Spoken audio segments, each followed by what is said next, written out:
Begitulah cepatnya hari itu berlalu.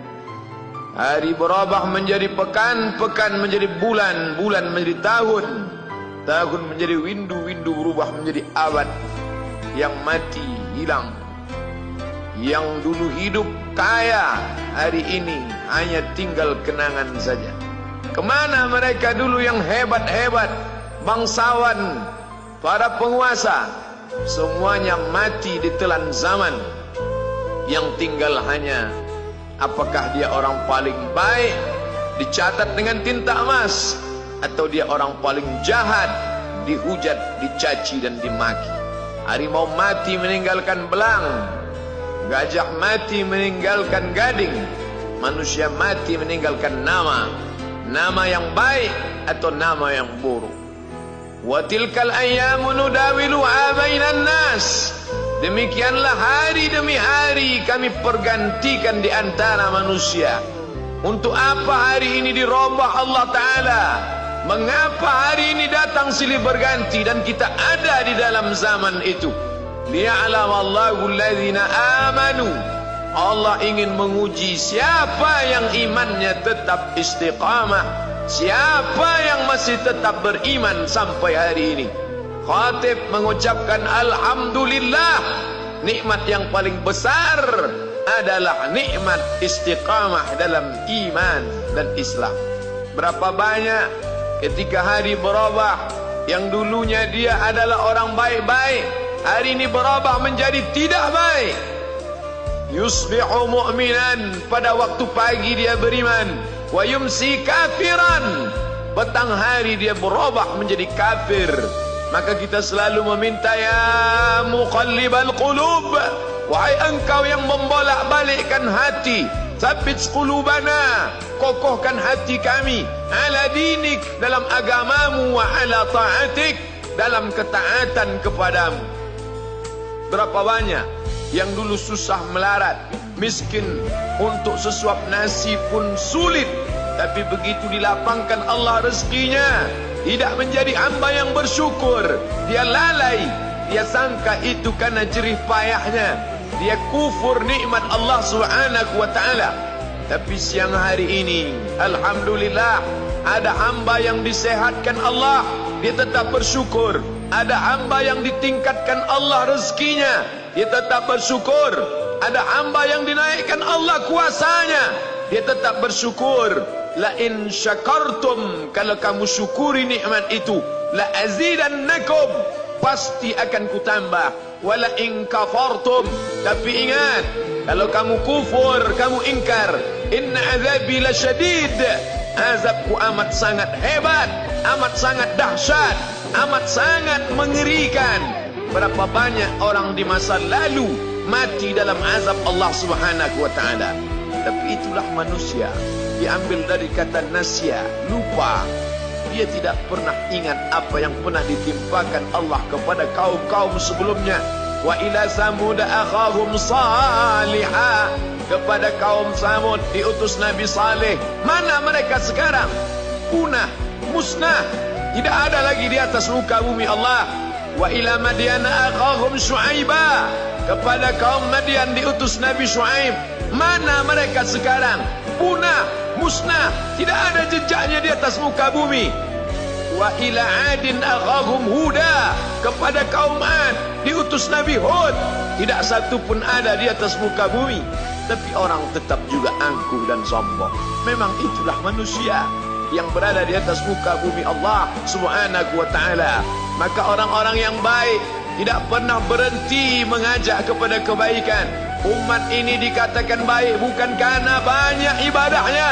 Umat ini dikatakan baik bukan karena dia pergi bolak-balik ke kota Makkah Al-Mukarramah untuk haji dan umrah.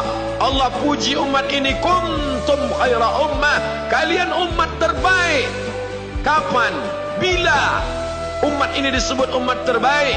Ta'muruna bil ma'ruf, ketika engkau sanggup mengingatkan saudaramu dalam kebaikan.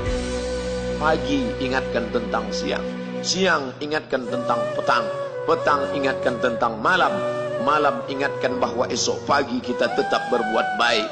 Wa tanhauna 'anil munkar, larang mereka dari perbuatan mungkar. Maka hari-hari yang sudah kita lewati di masa yang lalu, sanggupkah akan pulang kembali? Pepatah Arab mengatakan, lan tarji'al ayyamul lati madat, yang lalu tak dapat terulang kembali. Apakah semua itu berlalu begitu saja? Tidak ada yang percuma, tidak ada yang gratis, tidak ada yang sia-sia. Semua akan diminta pertanggungjawaban di hadapan Allah Subhanahu wa ta'ala. Sejak kita tegak di atas muka bumi ini, sejak kita diberikan nafas, diberikan hidup, diberikan nyawa, maka sejak itu kita ditanya, apa khalaqnakum abatha? Apakah kalian kami ciptakan sia-sia? Apakah kami sangka? Apakah kamu semua menduga bahwa kami menciptakan kamu, lalu kamu tidak akan kembali menghadap kami? Semua akan diminta pertanggungjawaban di hadapan Allah Subhanahu wa ta'ala. Tidak ada kata yang dapat terucap dari lidah orang beriman selain ucapan Astaghfirullahaladzim. Ampunkan segala dosaku di masa yang lalu. Aku lalai dan lupa ya Allah. Kami termasuk orang-orang yang menghilangkan usia kami ya Allah. Kami tak tahu ke mana umur kami selama ini. Berapa jam untuk perbuatan dosa, berapa untuk perbuatan maksiat. Padahal ketika tiba masanya, kami semua akan menghadapmu. Dan pada saat itu semua akan dihitung menit demi detik. Detik semuanya tak ada yang dapat dari luput panggilan Allah Subhanahu wa ta'ala. Tidak ada yang lepas daripada pengawasan. Inna alaikum lahafizin. Bersama kamu ada malaikat hafazah kiraman mulia, katibin mencatat, ya'lamuna ma taf'alun. Dia tahu semua yang kamu lakukan. Betapa waktu-waktu yang lalu itu tak dapat kita tebus dengan apapun selain kita perbaiki di masa yang akan datang. Tingkatkan kualitas salat berjamaah, tingkatkan membaca Al-Quran. Andai usia kita sudah lanjut, tak dapat kita jemput, maka kita didik anak cucu generasi akan datang menjadi generasi yang Qurani dan Islami. Sab'atun yudhilluhumullah, ada 7 di antara yang dapat naungan Allah.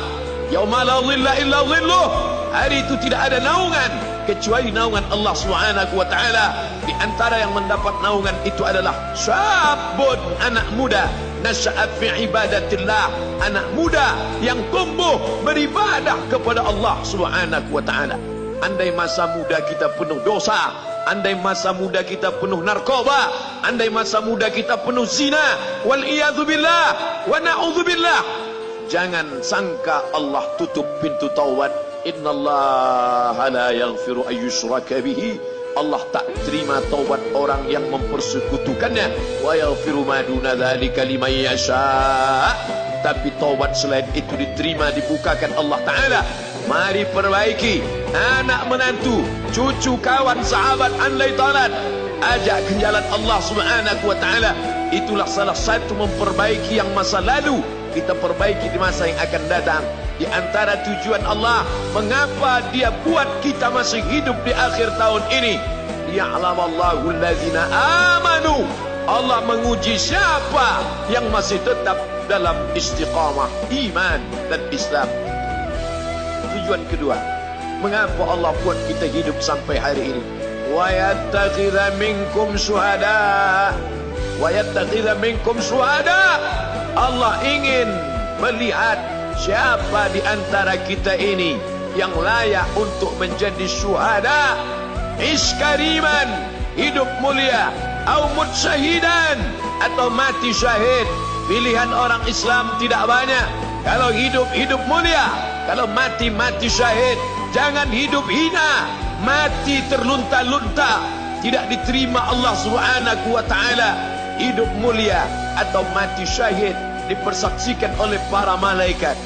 Man kharaja fi talabil ilmi, siapa yang keluar rumah dengan niat menuntut ilmu, fahuwa fi sabilillah, maka dia seperti orang yang berjihad fi sabilillah, yang jauh meninggalkan kampung halaman, menuntut ilmu di perantauan. Jangan kau sangka kau anak yang terbuang, engkau adalah seorang syahid. Andai mati dalam perjalanan, maka matimu adalah seorang yang mati syahid. Mencari rezeki yang halal, meninggalkan anak dan istri, demi untuk memberikan nafkah, menjaga diri dari riba, menjaga diri dari haram, menjaga diri dari syubhat. Ditinggalkan anak yang masih kecil, istri yang memerlukan kasih sayang. Kutinggalkan kalian bukan karena hawa nafsu, tapi ingin mencari yang halal. Tetesan air mata, penuh keringat dan kerinduan, munajat di tengah malam, dibayar Allah Ta'ala dengan tetesan darah seorang syahid. Man mata duna malihi, siapa yang mati membela kehormatan hartanya, fahuwa syahid, maka dia mati syahid. Betapa seorang yang susah melarat hanya untuk menjaga diri dari yang haram dan syubhat, Allah muliakan dia. Inna akramakum indallah, yang paling mulia di antara kamu di sisi Allah, atqakum, yang paling takut kepada Allah. Ramai kita di rumah Allah ini, yang paling kaya kah yang paling mulia? Tidak. Yang paling ganteng dan paling hebat kuasanya kah yang paling mulia? Bukan. Yang paling berilmu, buya, kiai, ulama, apakah dia yang paling mulia? Tidak ada jaminan. Tapi yang paling takut kepada Allah Subhanahu wa ta'ala, takut terjerumus dalam riba, takut terjerumus dalam syubhat, takut makan haram, sehingga dia biarkan dirinya dalam kesusahan, susah dalam pandangan manusia, melarat dalam pandangan orang kaya, tapi hidup mulia dalam pandangan Allah, para malaikat, nabi dan rasul.